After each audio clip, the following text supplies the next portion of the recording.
hargeysa hargeysa hargeysa hargeysa hargeysa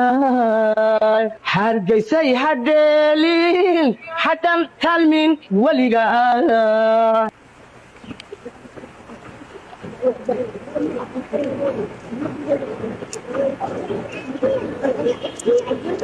halkani waa Hargeysa ama wixii ka haray Hargeysa waxay ahayd magaalo mar ay ku noolaayeen dhammaan qaybaha kala duwan ee bulshadu waxay lahayd suuqyo camiran masaajidda ifaya nabadgelyo iyo horumar maanta laakiin waa boholo madow waana xasuus gubeysa qalbiga bini aadamka xilligaasi magaalada ku soo noqday waa 1991 markii laga adkaaday rajiimkii Maxamed Siyaad Barre hase yeeshee taariikhda ibtiladu dhacday ee magaalada sidan loo dumiyey waxay ahayd 1988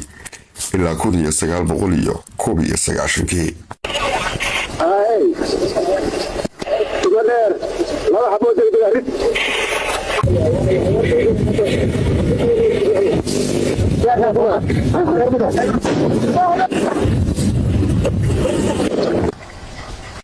إركي نحريص لها وحيسوبة العذاب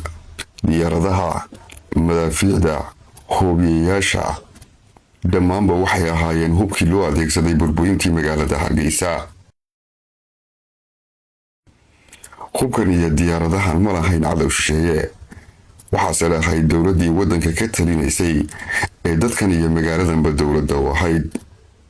waxaasay isweydiin mudan cadaawada intan leeg xagee ayay ka timi magaalada Hargeysa ee sidan loo galay waxay ahayd magaaladii ugu horeysay ee xorriyad iyo calan Soomaaliyeed laga taago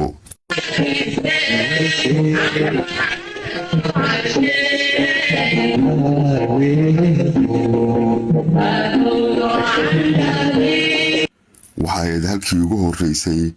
ee Soomaali ay xorriyad iyo naxariis ku dareento Hargeysa iyo shacbigeedu waxay hormuud u ahaayeen